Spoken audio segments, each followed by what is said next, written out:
Hi everyone, I hope your year's going well so far. Welcome to the first in what should be an ongoing series where I do short reviews of everything I've seen or played for the first time over the past month. I've been doing that in text form on my blog for years, and last December I uploaded a short series of videos covering everything I'd reviewed in 2023. I promised at the end that I'd keep doing those videos on a regular basis, probably on the first Saturday of every month, which is the schedule I follow on my blog. So why is this my first video in the series? Why didn't I do one last month?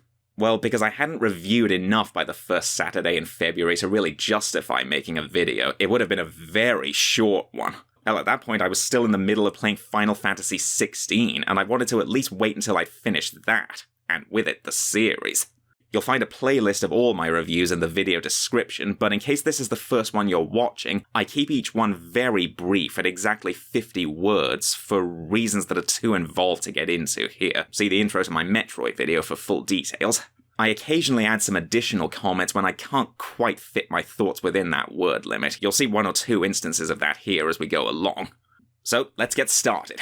It's mostly video games I'll be talking about, including the last few Final Fantasy games that I haven't covered already. But first we'll go over the 4 movies I saw at the cinema in February. 2 of them are actually from this year, and 2 are movies that were released in the US last year, but that we in the British Isles are only just getting now. Yeah, there's a few of those every year. Argylle. Matthew Vaughn brings us another tongue-in-cheek spy caper that, while still fun, is nowhere near as good as Kingsman, mainly because the action and satire are turned down to a low simmer. I won't spoil how the story develops, but I wouldn't be surprised if some call it extremely predictable. My rating? 3.5 stars. Bob Marley, One Love. Bob Marley's rise to fame is all but ignored. It focuses on the Smile Jamaica concert and the recording of the Exodus album. It conveys the tense hostility surrounding the former, but feels strangely passionless and matter-of-fact overall. It's not bad, but even I know such an icon deserves better. My rating? 3 stars. The Iron Claw. It didn't make me cry, but it theoretically could have. As tragedy after tragedy strikes the family, you just want life to cut Kevin a break. I also grew to truly hate the father, who apparently sees his sons as nothing but deputies, not worthy of love but only approval. My rating? 4 stars. Poor Things. It's kind of a retelling of Frankenstein that follows the creation on an odyssey through maturing and gaining experience. It's rather messed up at times, but the ingenuity never falters. The cinematography and sets enhance its fantastical nature, although the seemingly random wide-angle shots are more distracting than thematically productive. My rating? 4 stars.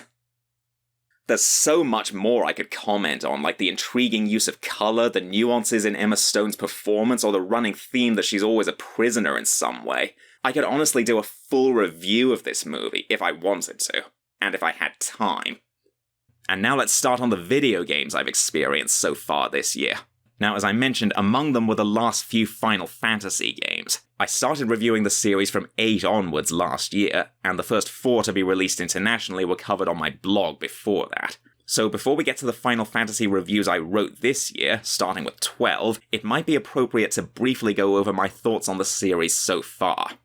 I like the first game. Of course, mechanically speaking, it's the one that's aged the worst, but I love the idea of exploring the overworld looking for items required to pass certain obstacles, a concept that the Metroidvania genre would later capitalize on. That's what makes the game for me. Then there's 4 and 6, which were released on the Super Nintendo as 2 and 3.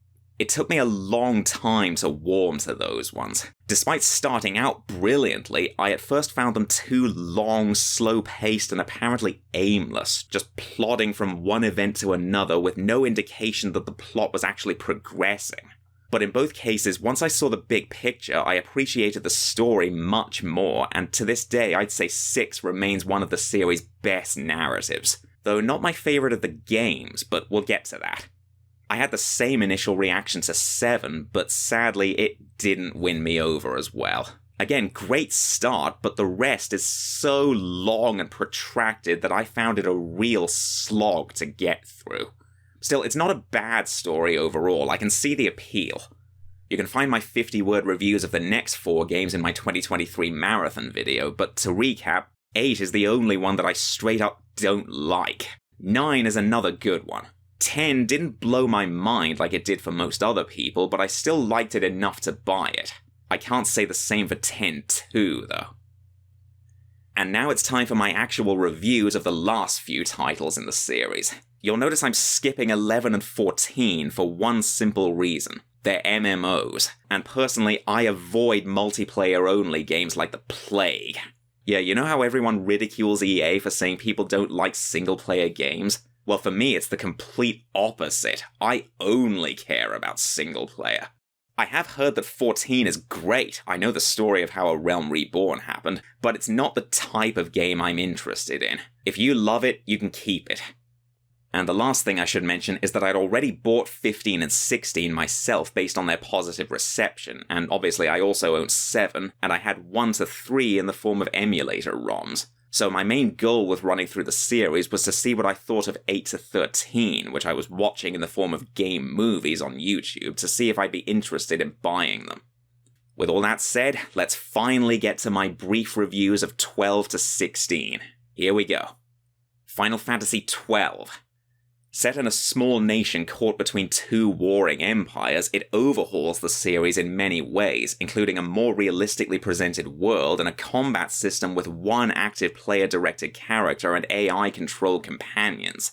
While I couldn't always follow the dialogue and political scheming, it's still enjoyable overall. My rating? 3 stars. Final Fantasy XIII. It's certainly not without its flaws, including the incomprehensible opening, the aggressively linear level design, and the inexplicable ambiguity of Alessee's focus, but it looks amazing, and the story, while messy, is fairly engaging once you can make sense of it, questioning whether we can truly escape our destiny. My rating? 3 stars. Final Fantasy XIII 2. It addresses some of its predecessor's issues, particularly much less linearity, but once again the opening scene provides no setup and leaves you horribly confused. What follows is an ultimately unnecessary continuation that introduces several key elements straight out of nowhere, most prominently time travel, whose rules make no sense. My rating? 3 stars. By far my favourite scene is this one particular memory. I won't spoil what's happening here, those who've played it know what I'm talking about. The music and general ambience create a superb mood. Lightning Returns, Final Fantasy XIII. Like 13-2, it's a decent game, but a drastic departure from where FF13 started out. The impending apocalypse and daily time limit are highly reminiscent of Majora's Mask, with cons like much of the dialogue stating the obvious, but pros like an ultimately inspiring message. Overall, it's a mixed bag. My rating? 3 stars. Although this is about as close to the line between 3 stars and 2.5, in other words, thumbs up and thumbs down, as you can get. Final Fantasy XV. An open-world Final Fantasy game whose story, while not as profound as some earlier entries, is interesting for combining a modern environment with ancient gods and mysticism, and does take a couple of turns that leave a powerful impact. The only thing hindering my enjoyment was my own crappy playstyle. My rating? 3.5 stars. Final Fantasy XVI. With its Middle Ages aesthetic and frequent F-bombs, this is a Final Fantasy in the vein of Game of Thrones. Thanks to its incredibly intuitive and fun combat and a solid plot about fighting for freedom from oppressive governments and even gods, it's my favourite Final Fantasy game, hands down. My rating? 4 stars. There was one especially noteworthy moment for me early on. Sometimes if a door takes effort to open, you have to hold R2 after the initial interaction. At one point when you and Cid work together to lift an especially heavy portcullis, at first I thought my R2 button was stuck or wearing out already, until I realized it's just a feature of the PS5's fabled adaptive triggers. The more effort your character exerts, the harder it is for you to press that button. That is fucking ingenious.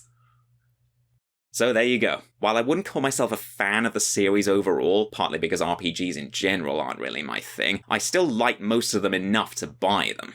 I know there are a few titles I skipped, mainly the earlier ones that were only released in Japan at first. They did make their way to the West later, and yes, I might get the pixel remasters of 1 to 6 eventually, maybe in the next Steam sale. I do also own Final Fantasy VII Remake, but I think I'll wait a while before starting that one, at least until after I buy Rebirth, which, if you don't know, is part 2 of what's intended to be a trilogy.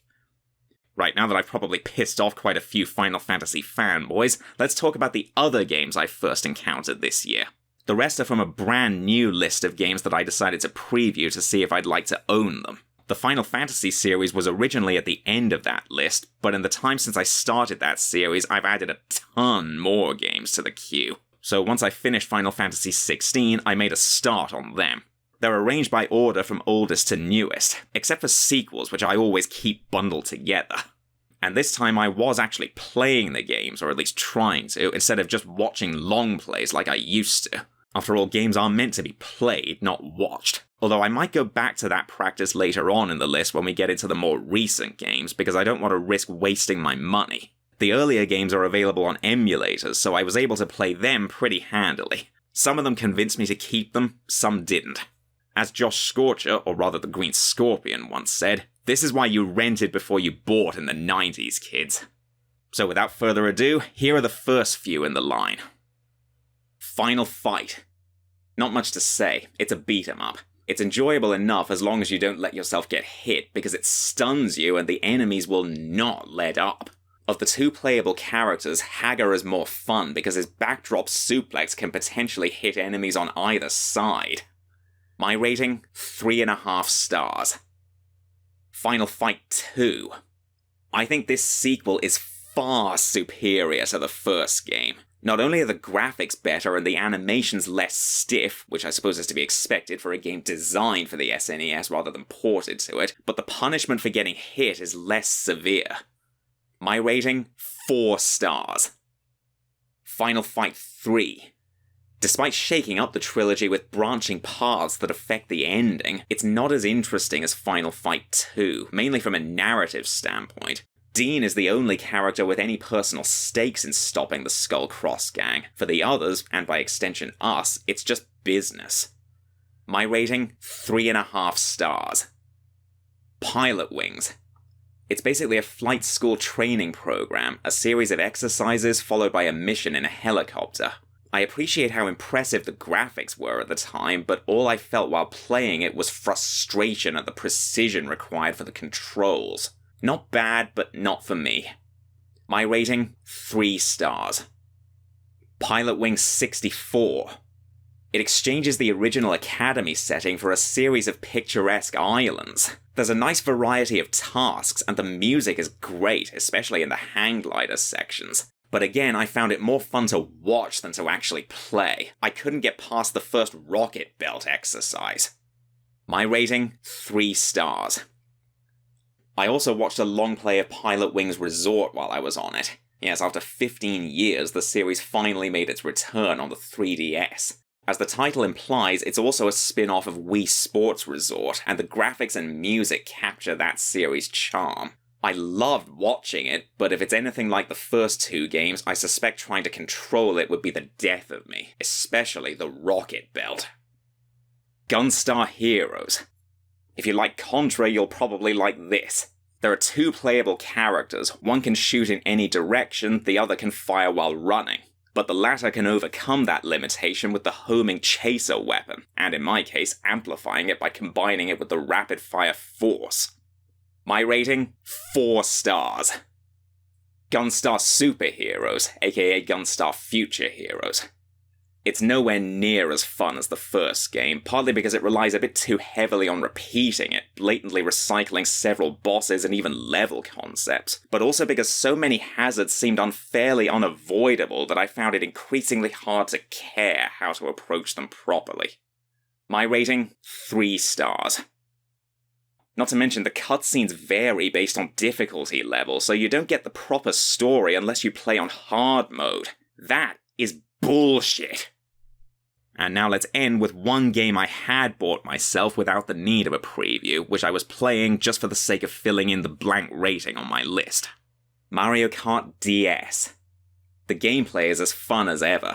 As well as new favourite tracks like Delfino Square and Waluigi Pinball, it features some inspired by Super Mario levels like Tick-Tock Clock. Pressing Y changes the view on the lower screen, either the whole track or a close-up of your immediate vicinity.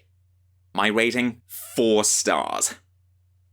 So now the only Mario Kart game I haven't played yet is Mario Kart 7 on 3DS, and that'll get its turn once I finally get back to running through all my games by year and reach 2011. I'm on 2006 at the moment. Well, that's it for now. You might have noticed that I didn't give any ratings in the 5-star range here. Yeah, it's becoming increasingly rare for anything to get that lucky. The older I get and the more movies and video games I consume, the harder I become to impress, let alone blow away to the point that I instantly declare, wow, I love this! You might say I'm a tough nut to crack. But hey, that just makes it all the more special when I do find something I genuinely love. So I do hope you'll join me on my quest to find such treasures. I'll be back with some more reviews next month. In the meantime, feel free to like the video, subscribe if you want to see more, and I'll see you in the next one. Take care.